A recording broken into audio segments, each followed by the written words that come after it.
we're going to talk about some games that I am excited for that I do not own for the most part. There's a couple in there that I kind of, we'll get into it. If FOMO is something that you're looking for, I'm going to give it to you today. Let's talk about it. Let's go!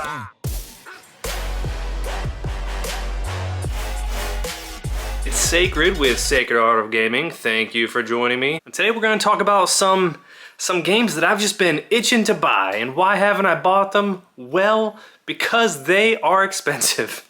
I'm going to start with the ones I'm probably the least excited about, and then I'm going to go from there. And I'm going to end with the one I am the most excited for. I peppered a couple in there that are not like game systems necessarily. I'm going to put those in the middle. And also a couple that like I kind of own already digitally, but I want them physically because I gotta have it. The first game I want to talk about, Knave 2nd Edition, that's right. Made by Ben Milton, Questing Beasts, if you're unawares. And this book is, and you'll notice, you'll notice these numbers add up pretty quickly. Yeah, so we got 20 bucks for the PDF, which, okay. 35 for the soft cover, and then 50 for the premium book. This is a game that I've considered getting the premium, but I don't know. These games are expensive. They're expensive. The reason why I've considered this as strongly as I have and why we're even discussing it is that this almost feels like a culmination of everything that Ben Milton over at Questing Beasts has come up with over the years, as well as just like OSR games in general. I feel like there's a lot of overlap with those, and that's part of what makes it good, and that's part of what makes it bad. Because on one hand, you've got everything in one place, and on the other hand, I've seen a lot of this stuff already. I just have it in other places. Maybe not these exact tables and stuff. Traveling weather hazards table, that is all new. Next book, Shadow Dark. My God, is there anything that I even need to say about Shadow Dark? Because it swept the Ennies, it's won a ton of awards, and everyone's crazy about it. And I don't blame them. As someone who likes to play a lot of things, they add up really quick. So we're looking at $60 for the book and the PDF. That is a lot. $9 for Solo Dark, which I do appreciate. That is for the physical book. You can actually get the normal book for free. And I'll be honest with you, the whole reason I didn't back this from the jump is that I looked at it. I looked at the, so you can get the quick start rules for free, and those rules are solid. It's really not that different from a lot of stuff that I already have. Similar deal that I have with like Knave 2nd Edition. So the things that are different, I guess, is like, all right, the talents are randomly selected whenever they level up. There's the class titles that are tied to like being lawful, neutral, chaotic. So they condense some stuff. Their whole thing is I guess it is kind of a group of people, but it's really Kelsey Dion. It's the OSR meets like new 5e type stuff. I've watched and read a lot about Shadow Dark because there's just so much hype around it. And it keeps making me want to jump into it. And I looked at it again and I'm like, is there anything that I'm missing? And based on what I can see from the quick start, it's hard to see that. But when I've seen other people review it and just like the fun they've had, like going through the tables and stuff, it does look a lot, it looks like a lot of fun. It's just hard for me to make that decision based on what I've seen in the quick start. The main thing that they have that's different is like the real-time torches, which offhand I don't know that I love that, especially if you're gonna like solo that. That may sound negative, but I am excited for it. I am itching to play it, and that's because I recognize with both Knave and this, and with Shadow Dark, there's some things that I'm really not gonna fully appreciate until I actually have it. That actually might be a good segue for me to talk about one of the games that I own already digitally because I got it through Bundle of Holding. Crown and Skull, fairly new. It was a great deal. I only have it digitally though, and honestly, now that I have it, I don't know that I would have gotten it full price digitally if I didn't see that, given the current state of my life. But now that I've had it, I'm kind of like, ooh, I want the book, and I might even want the big boy book, which, whew, the basic book is $50, and it's $80 for the gold edition, which is beautiful. I don't know if I need to spend that much, but I kind of want to. Crown Skull seems pretty dope. I feel like it's got a lot of things that I've been digging lately that are kind of in a trend with like MCDM, and I think the Critical Role system's doing this too. No attack rolls, damage only, roll under system. I didn't really care for the Crown and Skull like core thematic portion of it, which is why I kind of held off. And it's got a bajillion tables. All right, couple more books I want to talk about that aren't necessarily systems, but I feel like they're worth mentioning because I have been excited about them. The Suede Fantasy Companion. I know, the travesty. How do I not have that? I've got a ton of like Savage Pathfinder stuff, so I didn't quite feel the need, but I generally like general toolkit type stuff, so I want it. So I'm excited for that.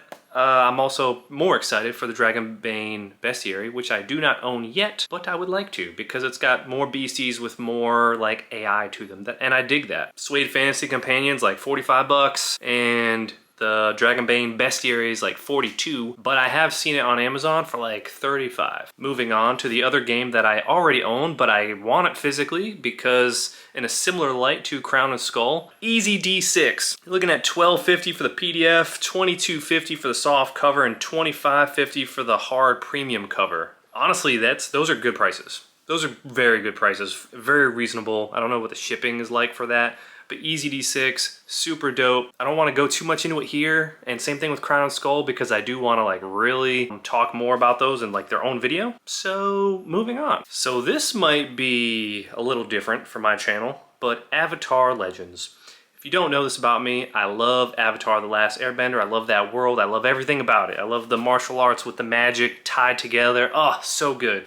So the starter set for that is $24.99. The core book is $49.99. That's a good amount of money, especially considering it's a PBTA game, which I normally would kind of like write off, sort of. Kind of made me think like, although it takes a little bit more for me to get into it. Once I get into it, I'm good. But the moves, I don't know, it does kind of take me out of the game a little bit if I'm being honest. I have to be in a PBTA mode entirely, and it's not my default. My default is more of like a D20 or 2D6, you know, roll under, roll over, add or subtract a mod, and that's rolling with that. It feels, I don't know, sometimes the moves feel like it's constraining you more than necessary. If you're not familiar with PBTA, a move is kind of like a listing of, hey, you want to do this thing, like let's say fire an arrow, and it's got a fun name. And when you do that, it'll let you know what happens if you succeed, what happens if you fail, what happens if you like kind of succeed, like a dirty success. And some things I thought were kind of cool. You got your basic moves, your training moves, and your archetype moves. So your archetypes are things like what type of role you might play, like a guardian, whereas like your training might be something like waterbending. Oh, so good. They do have a sweet role-playing aspect to it as well regarding balance, which I love. And that brings me to my number one. I'm the most excited for this game of this list, and that is Shadow of the Weird Wizard. I love, love, love Shadow of the Demon Lord, but a lot of my friends, family, companions, associates, if you will, it's a little too dark for them. They see, you know, a puddle of faces sewn together and they're like, not for me. Currently $19.99 for the PDF. I'm really waiting for the book, Into the Land of the Weird Wizard. The world's not ending, but the land you're leaving is kind of falling apart, and you're going into the land of the wizard. One of my favorite things is definitely going to be the classes and the character advancement. It's amazing. I may even go as far to say, no, I will go as far to say that Shadow of the Demon Lord, I think it's the best character advancement system in my humble opinion. I don't think it's balanced, but there's so many options. I mean, who's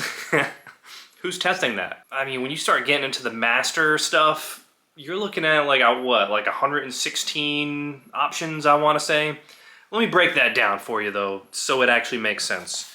Because you do start with the classics: fighter, mage, rogue, and priest. Sacred, that's 4 classes. That's nothing. That's a whole lot of nothing. It kind of takes the whole Dragon Age way of doing things and really ramps it up. So you start off with your novice paths, and then you go from there to your expert paths. And your expert paths are broken down into 4 like kind of general categories: battle, faith, power, and skill, I believe, are the 4, at least for a Weird Wizard. I think that's slightly different from Shadow of the Demon Lord. And then those have 4 within each of those, right? So now you're looking at 4, so 16 there, and then those 16 break out much further into a bunch of mastery classes.